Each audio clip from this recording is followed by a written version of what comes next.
All right, welcome to Championship Mindset Podcast. This show really is for athletes, coaches, parents, anyone who wants to be a better them, peak perform in whether they're in sports or in life.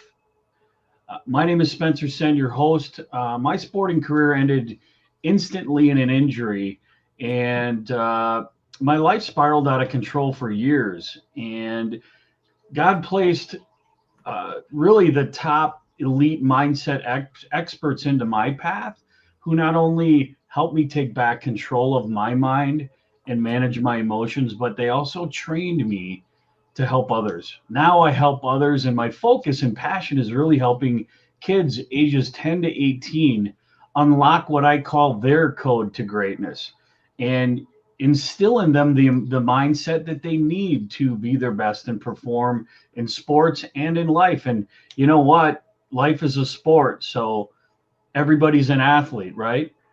So this podcast is really a part of that mission, not just for kids, but to connect with adults, anyone that tunes in and watches, because you're going to get insights, you're going to hear stories from real people, nuggets, connections where you go, oh, that's how they handled it. Maybe I could adjust my approach and mindset. Okay, so this is real for real improvement to improve not only you, but that will in turn improve the world. Okay, and today's guest, this guy is awesome. We had a conversation ahead of time, and I'm proud to welcome him here because he actually had a life-stopping health issue that turned into record-breaking motion. Okay, he's an ex-British Army officer, Jonny Huntington. In 2014, a brain bleed left him paralyzed down half of his body. He had to learn how to walk again. Then he skied solo, unsupported, to the South Pole, 911 kilometers, 45 days, hauling a 100-kilogram sled in temps near negative 40. Johnny's the first with a disability to do that. He's also, believe it or not, a marathon runner and has run over 1,000 kilometers of the Southwest Coast Path, trekked solo through Sweden, and raced for Team Great Britain as a para-cross country skier. Jonny, it's awesome to see you again, man. Welcome to the Championship Podcast. How are you today? I'm good, thanks, Spencer. Yeah, it's very kind of you to have me on, and I appreciate the sort of kind introduction. It's I tend to refer to myself in slightly less flattering terms, but yeah, it was a good summary of the last sort of 15 years of my life, I guess. Yeah. Yeah, well, I mean, you turned a stroke essentially, right, into a sledgehammer of resilience. That's like what came across to me when we were talking originally. So go ahead and start wherever you want because you have a lot of good stuff in your story. That was very kind of you. Thank you. I mean, I think it's something which, whilst the sort of point at which I got injured was by no means what I would have wanted to have happened to me. And I would never be churlish enough to say that I'm sort of glad it happened to me in that sense. I'm still very much of the mentality that if someone could wave a magic wand and take it away tomorrow, then I'd bite their arm off for that. But I do think that ultimately, one sort of has to play the hand that one is dealt. And I've been in the very fortunate position to have been, extremely well looked after during sort of times of sort of hardship or crisis, which I've, as I say, sort of fortunate to have been in the right place at the right time, in the sense that I was serving with the military when I got injured, and as a result got access to the best rehab that money can't buy, because you didn't get access to it unless you were serving British military. Gotcha. But I think that it's one of those ones that no one knows how they're going to react under those sort of circumstances until it actually happens to you. Yeah, it's not something you plan, right?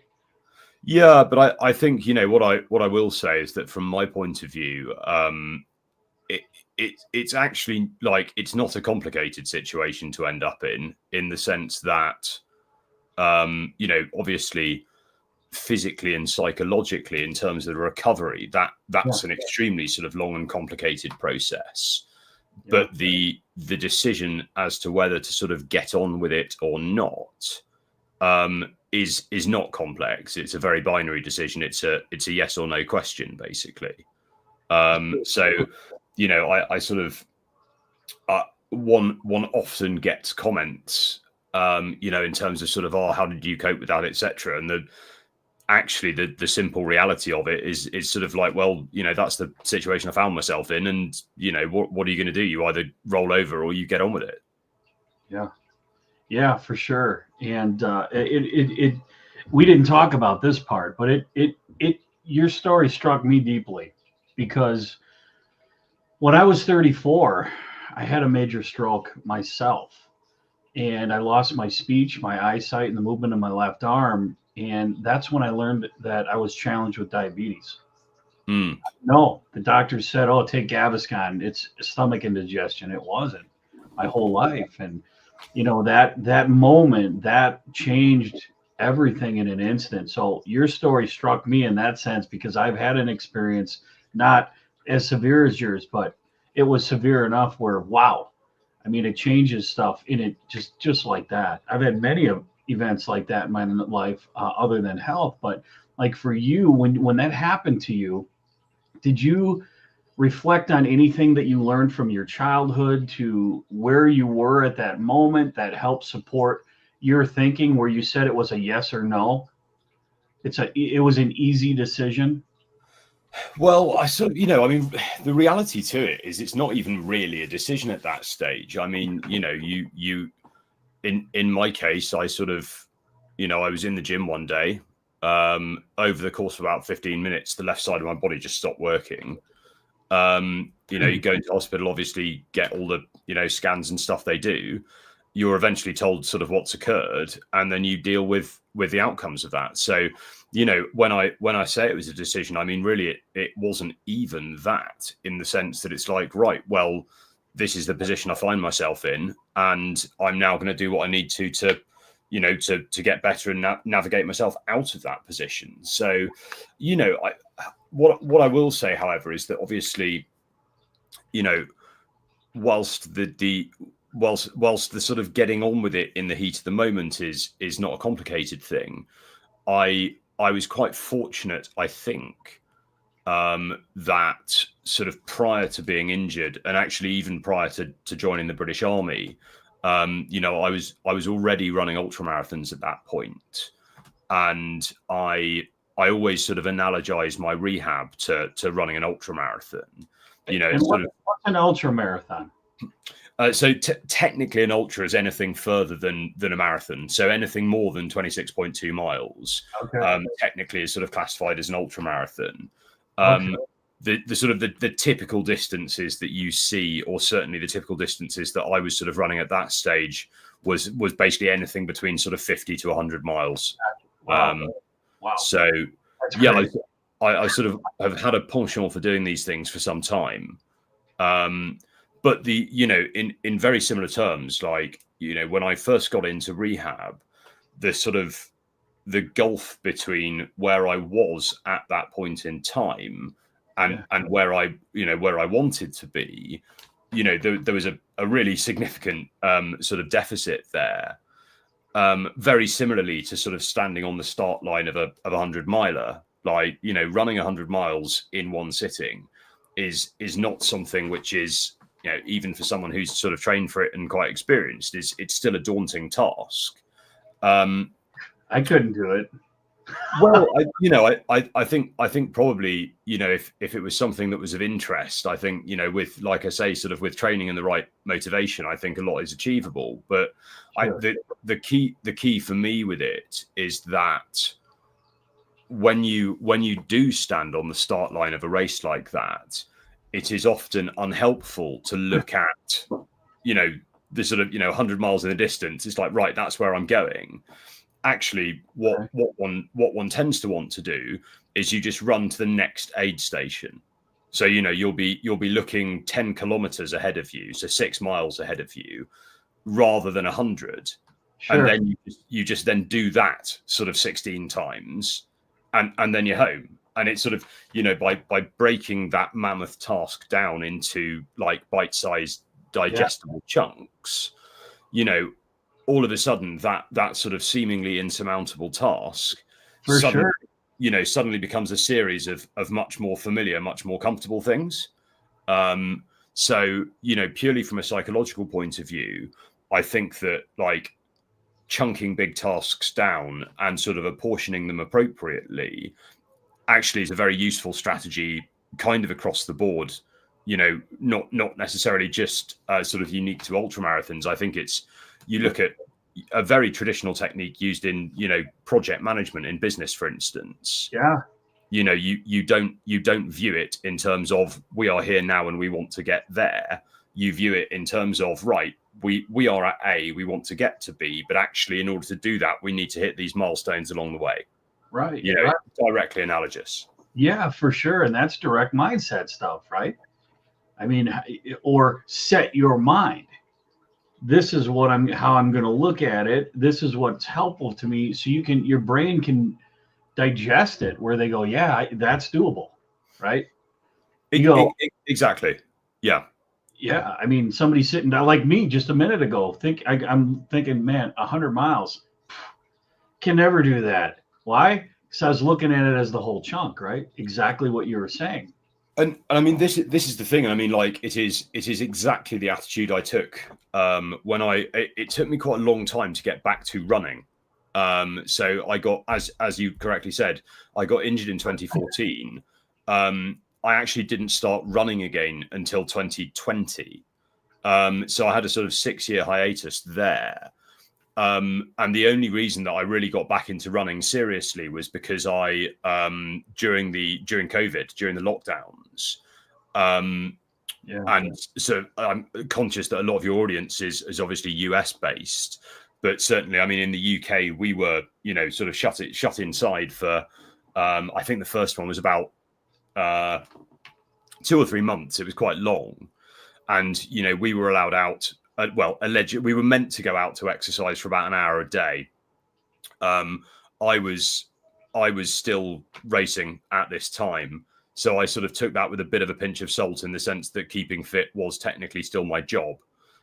So I was, sort of by the end of the lockdown, certainly the first one was like pushing it slightly, but at the same time, I live on my own in the middle of nowhere in the countryside, so I sort of, you could go running for 2 hours and not see anyone at all. So I kind of figured it didn't matter, but no, I mean, I hadn't run up to that point for literally for 6 years. I was fit and I was strong because I'd been skiing and stuff, but the way that I got back to running was literally just reminding myself of kind of the ultramarathon runner's mantra, which is that if you can run 1 mile, you can run 100. Like the physical process does not change from the first mile of the race to the last mile of the race.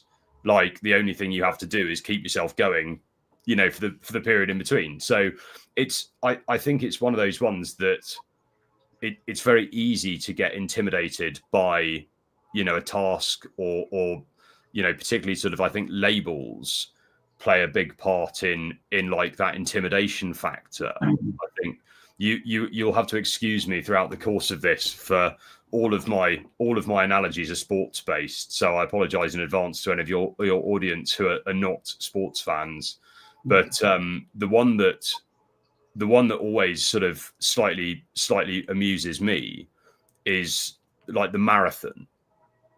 So the marathon distance of 26.2 miles is an absolutely arbitrary distance. So the very original marathon that allegedly Phidippides ran was actually about 150 miles or something. Maybe it was 140 that he was sort of alleged to have run. There is no sort of physiological reason why 26.2 miles ought to be any harder. Like the sort of the energetic limit for kind of glucose retention is actually about 20 miles, which is why people like hit the wall, as sort of amateur marathon runners term it.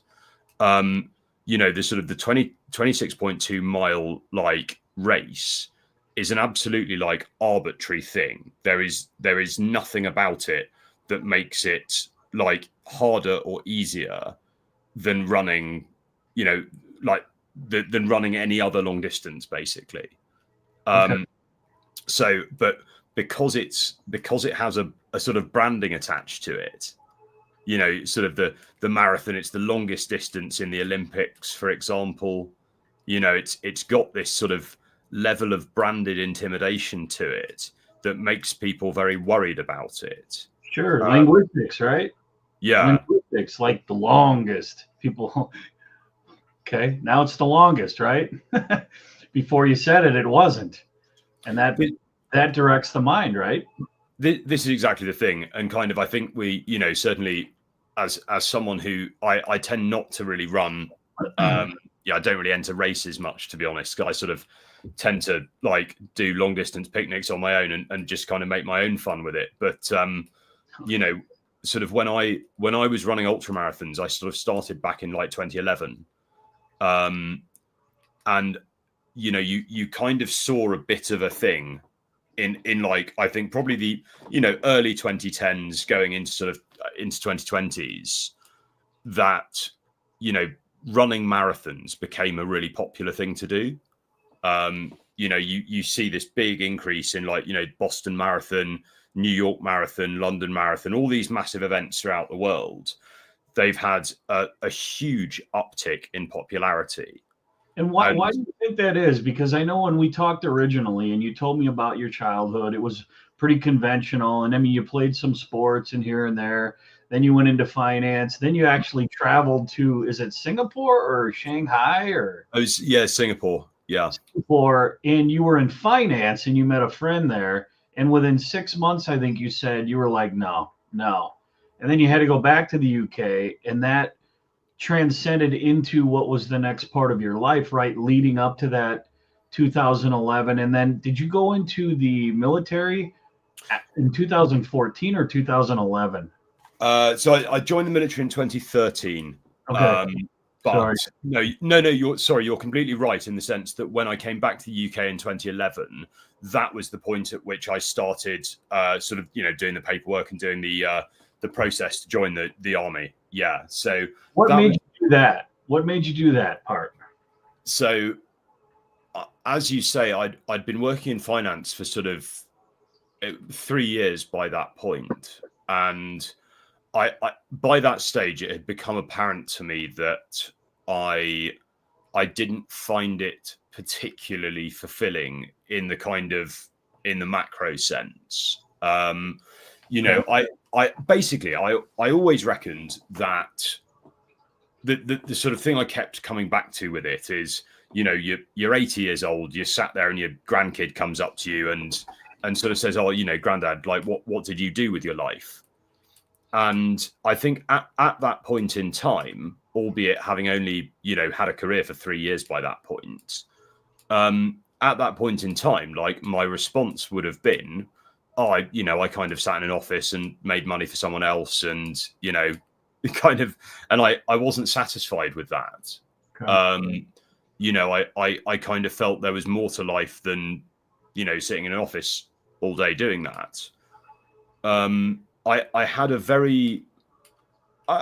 a pretty clear sense of sort of agency, I think, in terms of like I was attracted to the military partly because I did enjoy being outside. I did enjoy, running around and doing that side of things. I have always, to a certain extent, but more so sort of after school. So from sort of 19 onwards, always enjoyed like challenging myself physically.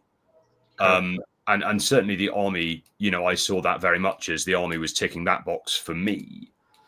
Okay. But I was also very much of the mindset, and obviously you and I'm sure a lot of your listeners will remember that kind of, we were still really at the height of the Afghan campaign in 2013. 2011 certainly was an extremely like spicy set of tours for the guys that I know who are out there. So it was still kind of like peak wartime, really. Yeah. And I sort of felt that, I was young, I was fit, and actually I didn't like the fact that, as I perceived it, that there were injustices taking place in the world and I wasn't doing anything about it. Okay. And don't get me wrong, not in that sort of grandiosely delusional manner of, hold up, chaps, like Johnny's joining the army and he's going to come and solve the world's problems. But I did feel that the appropriate thing was that if one could try to, help, like contribute towards a bit of a net benefit, and if one could help people who couldn't help themselves, then that was probably a kind of a morally, objectively good thing, like to spend a bit of one's life trying to do. For sure. And then in that mindset, that life that you were in, that's then when you had your event, right? Your brain yeah break? I mean, I was slightly cut off at the knees, really, in the sense that I had so when you join the British Army as an officer, you go to Sandhurst for a year, which is the officer training college, so it's our equivalent of West Point, basically. So you go there for a year. Most of us have, or certainly things have changed slightly, but certainly a significant percentage of us have been to university. Some haven't. It's not a prerequisite. So you get a decent age range of people.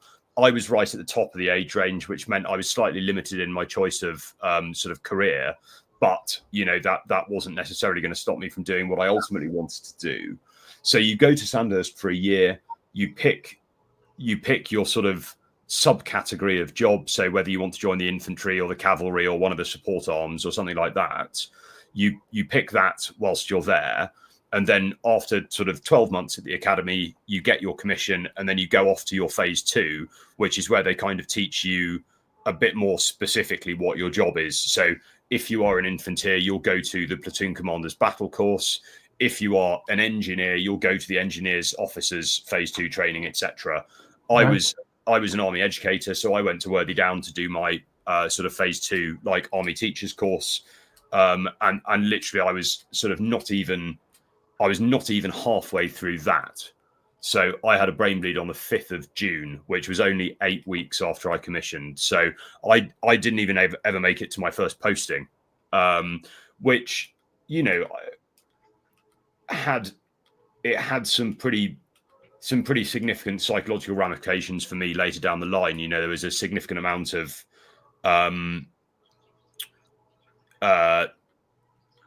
in a lot of ways, a significant amount of resentment, I think, that I felt I'd sort of been unjustly cut down in my prime without having ever been able to, try to do this sort of thing that I wanted to. But as I say, because of the stroke, you felt that way because of the stroke. Yeah, absolutely. I mean, it was certainly something. I mean, as a result of the stroke, I went through 2.5 years of rehab and ultimately lost my job. Because the British Army's mantra towards this is that you are a soldier first. So every single person, I mean, obviously we have a comparatively extremely small army compared to yourselves, etc. But so every person in the British military has to be able to infanteer. You have to be able to perform that role of a basic foot soldier, because that is ultimately part of being in the British Army. So, what can you share with us how you manage that mentally? What did you notice? What was the challenge? How did you get through it? Because that's major. Yeah, I mean, it was a difficult sort of period. A couple of years a couple of years after I got injured, actually. So it was sort of summer of 2016. I'd sort of completed like a lot of my rehab, to the extent that I wasn't, I could still get like fitter and stronger, but neurologically I wasn't getting any better. And I'd been told that I was leaving the military. So I was medically discharged. When you're medically discharged, you're given 6 months of what's called resettlement.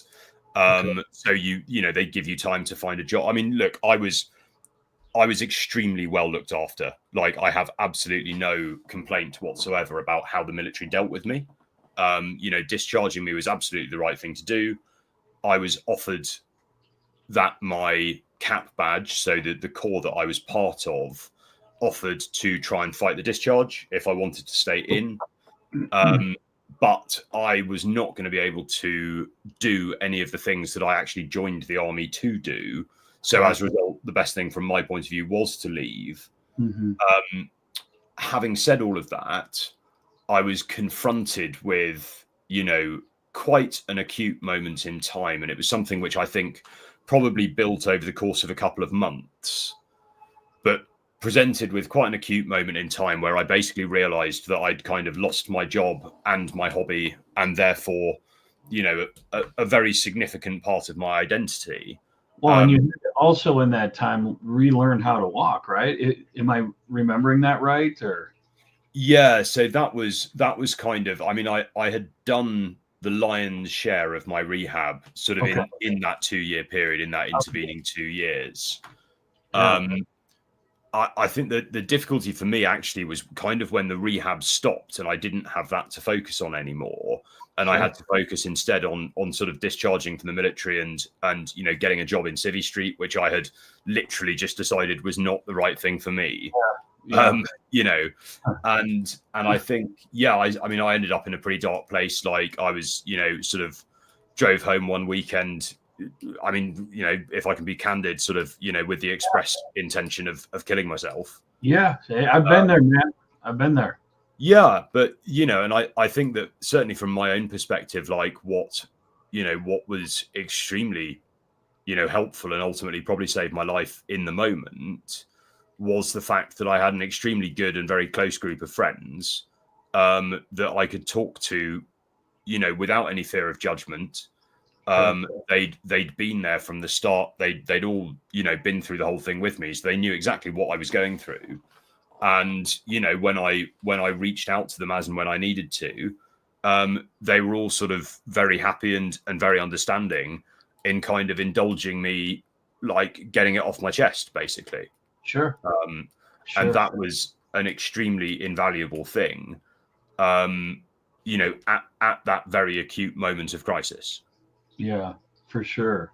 So they kind of helped you clear the fog a little bit to come back to your pre-stroke thinking, like when you're running, the mindset, all of that, right? I mean, because you come across as a person to me that has that ability to, like you said, decide one way or another.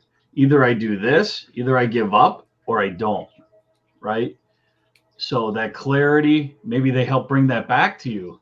I don't know. I'm just going by what you're saying and trying to feed it back. I think if I'm being really honest, in the first instance, it's always a bit more simple than that, in the sense that actually, just getting it off your chest and out in the open, like in the first instance, it's sort of one of those ones that, as I say, I was pretty, at the time I was quite resentful of the situation I found myself in. There was absolutely an element of kind of like, why me? Yeah. Like I sort of didn't really feel, I don't think, that I'd done anything in particular to deserve it. I was no angel by any stretch of the imagination, but I sort of also wasn't a complete bastard.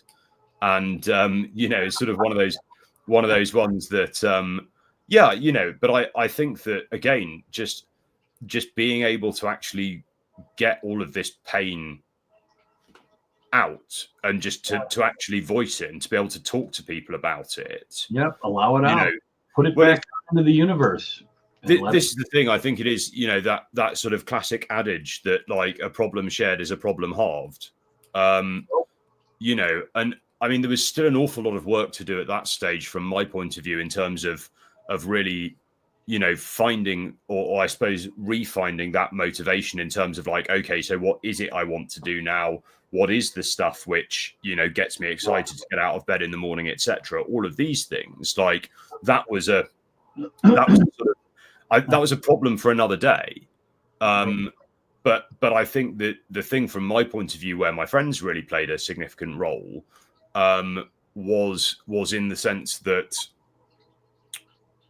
the point at which you hit rock bottom, like that's the critical moment of, okay, so do I just end it now? Yeah. And I think avoiding and being able to steer clear of that, like if you can avoid that, like it is all downhill from there, basically. Everything changes, right? And it's one of the things that help people when they work with me. When we allow that thinking to happen and we note it, then just notice, be aware. If you're in a critical situation right now, even if you do nothing, it will change, right? So I say in my family, we say, give it time to breathe. Yeah. It's something I grew up with. Give it time to breathe. And that's one of the, breathing, resetting your thought, looking at it from a different perspective, being hyper aware, being connected to others like you're talking about. Your friends played a huge role. So let's fast forward. All good stuff, man. Very good stuff. And I appreciate you sharing that. And I've been through, you hit a bunch of them that I, relate to very well. Yeah. So let's take into the extreme mindset. When you're in those moments at the South Pole, those different things that you did, treks that you did. I mean, how do you navigate? How do you prepare mentally? What do you do mentally while you're doing that? So people can understand a little bit more, because like for me, I like when you said 150 miles, I'm like, it just blows my mind. But the more you talk, the more I understand and I can relate it to my own life. Does that make sense? Absolutely. And like, I think the sort of the irony of the South Pole trip from my point of view is the fact that actually like at the point at which you hit the ice, you've already done all of the hard work, basically. Okay. Like that. So that campaign, and kind of, sorry, I will give you a more interesting answer in a second, but this is just to contextualize. Like, this is the boring answer. Is that basically that, like that entire campaign? So the expedition was 45 days. That whole campaign lasted me 5 years. Okay. And at the point at which, like, the point of no return was literally the last 45 days of it. Like, that was the only point at which it was sort of too late to back out. At any point in the preceding 5-year period, so I started like planning this thing sort of tail end of 2019. And so all the planning, all the fundraising, all of the, the boring stuff that goes into doing one of these big expeditions, was taking place from that period onwards. And the reality to it, and obviously, I suppose for obvious reasons, I guess, like one does get asked questions around resilience quite a lot. The reality from my point of view is that resilience is very straightforward in the sense that it is literally just seeing the course. At any point during that 5-year period of like fundraising and planning, etc., I could have just changed my mind and said, oh, actually, I don't really fancy doing this anymore. Or I can't be bothered, or it's too hard, or, or whatever. I could have given up at any point during that period, and literally no one would have noticed, and no one's life other than my own would be any different at all. Do you know what I mean? It's like, so I think there is a lot to be said for that kind of like almost sort of cold resilience. You know, you're not doing anything exciting. You're not doing anything like in the heat of the moment. That is literally the sort of daily churn that one has to undertake in order just to achieve anything that kind of worth doing, I think. Yeah. Right.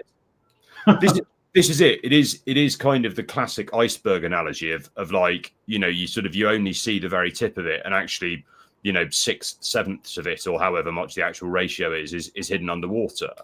You know, which is hence sort of why I say that by the time you get to the South, or by the time you get to Antarctica, it is as a guy that very, very instrumentally mentored me through that process, a quite a well-known British explorer called Ben Saunders. As he said to me the first time we ever spoke back in 2020, he was like, yeah, by the time you get to Antarctica, it is literally just a long, cold walk at that stage. And he's, you know, completely correct. I don't get me wrong, it's still a pretty hard, long, cold walk. But no, sorry, I will go on to the more interesting stuff now, because I sort of appreciate that when you speak to a polar explorer, you want to hear about polar stuff, not about fundraising. But but no, I mean so the time on the ice was incredible. Like, the one thing I will say is, obviously I'd never been to Antarctica before, because it is ferociously expensive to get to.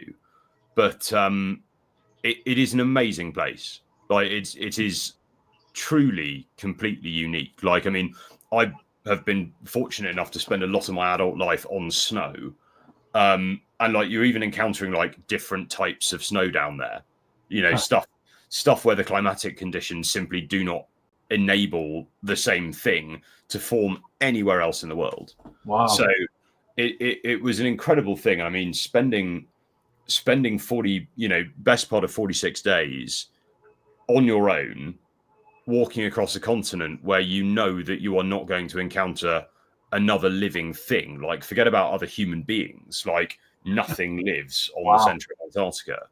So it was a really incredible, I mean, the most incredible experience of my entire life. You know, I think it'll take a lot to top that.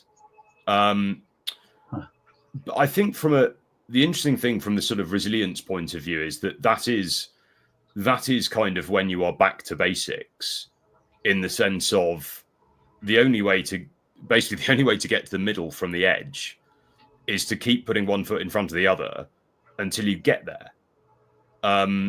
You know, and you kind of, you know, roughly what it is that you're going to encounter along the way. You know what the potential risks are, what the hazards are, whether it be, you know, strong winds, you know, bad weather, crevasses, all that sort of jazz. Simplify, right? Simplify it. I find myself, the older I get, I'm finding, how do I simplify this?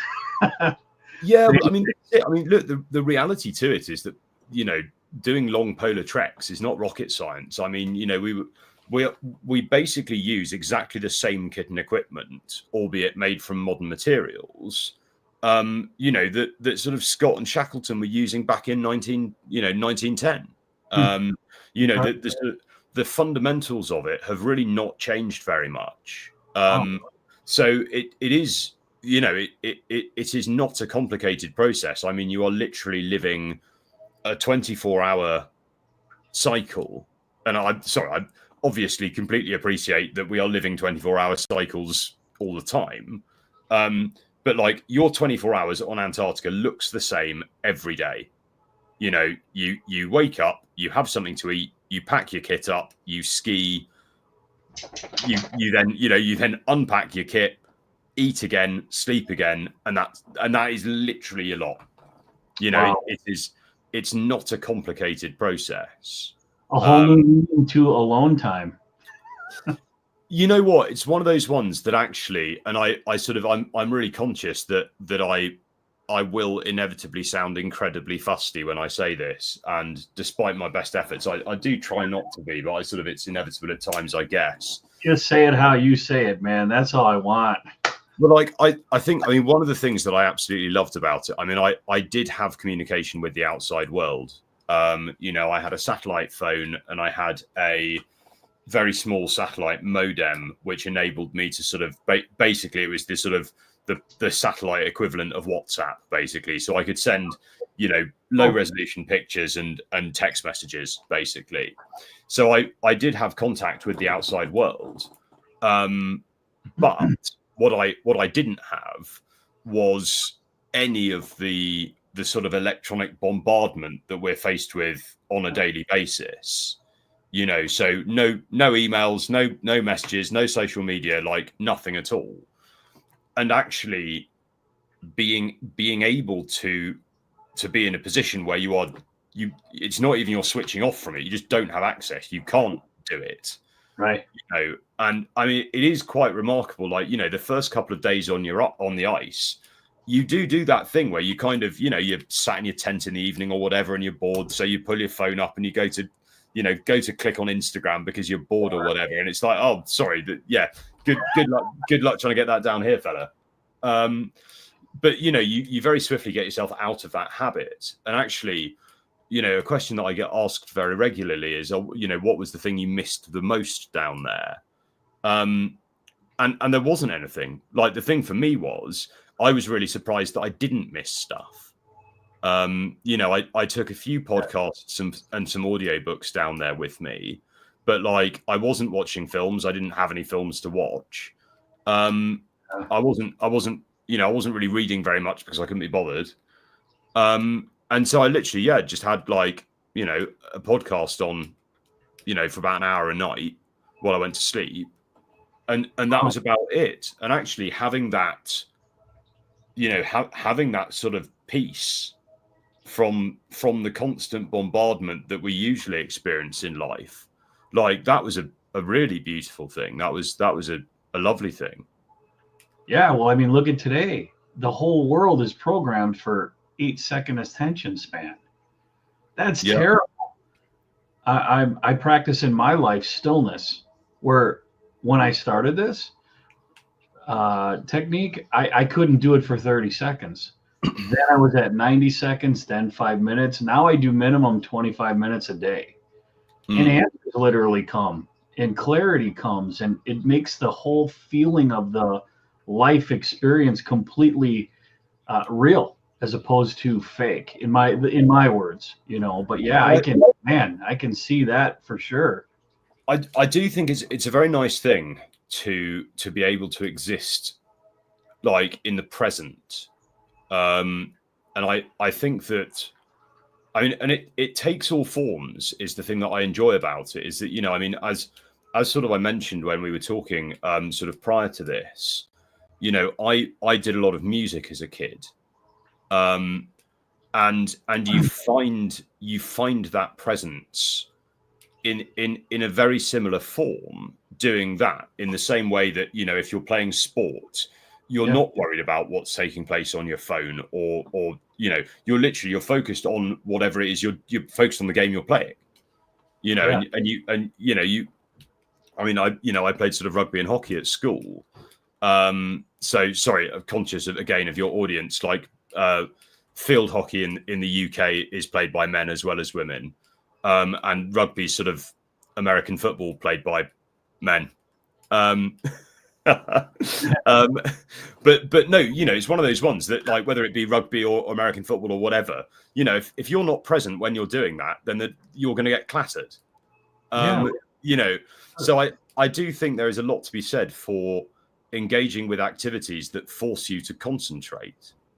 And I mean, I've been fortunate in my life in that I sort of gravitated towards long distance running, which, not only forces you to be present in a lot of instances, but it also, because in my case, you do it for such long periods of time, you do also get this like very nice sort of bit of time in your own head, basically, which is, I think, certainly I've found to be extremely valuable from my point of view in terms of just enabling me to reflect on stuff.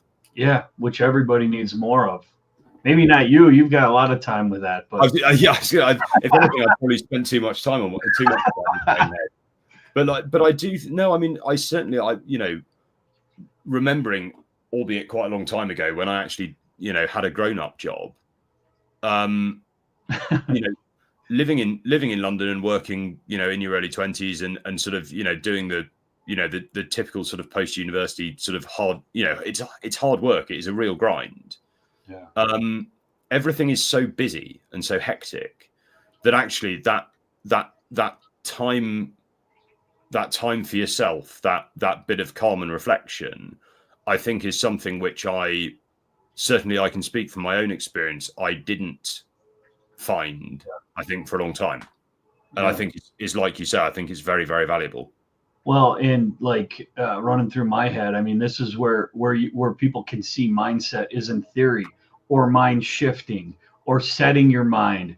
And you named a whole bunch of different things, and it starts with planning, and it starts with knowing how to navigate who you are, what makes your heart sing, what pulls you to do certain things and make certain decisions.